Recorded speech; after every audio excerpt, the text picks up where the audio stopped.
It was supposed to be a boring Saturday afternoon. My best friend Mark and I were helping his sister move into her new townhouse, one of those pristine, copy-paste neighborhoods with an HOA that takes lawn height personally. We'd been unloading boxes for maybe 15 minutes when a golf cart rolled up like it was on patrol. Out stepped a man in his late 50s, khaki shorts, tucked-in polo, HOA badge clipped proudly to his belt. He didn't say hello. "You can't park that truck there," he snapped, pointing at Mark's pickup, which was half a tire over the curb. Mark smiled politely.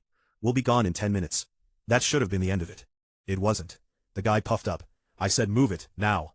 Mark stayed calm. If you didn't know him, you'd think he was just another quiet guy. Mid-30s, athletic build, relaxed posture, no tattoos showing, no attitude, no hint that he'd spent years in combat zones. "I hear you," Mark said evenly. "We're actively unloading." That's when the HOA guy did something that made my stomach drop. He lifted his shirt. There it was, a handgun, holstered, but his hand was resting on it. Not subtle, not accidental. "You're trespassing," the man said, "and I don't tolerate threats." The air changed instantly. I froze. Mark didn't. He slowly raised both hands, not in surrender, but in control.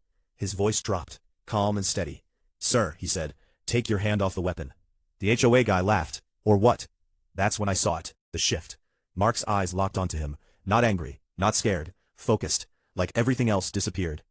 "Because," Mark said quietly, "you're escalating a situation that doesn't need escalation.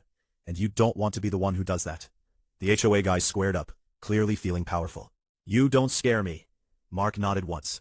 "Good. Then we can de-escalate." For a long 3 seconds, no one moved. Then Mark took a single step, not toward him, but slightly to the side. Deliberate, calculated. The HOA guy flinched. I swear, that tiny movement did more than yelling ever could. The man suddenly looked unsure. Mark spoke again. "Former Navy SEAL, 8 deployments. I've spent my career preventing situations exactly like this from going bad." Silence. The HOA guy's face drained of color. "I don't want trouble," Mark continued.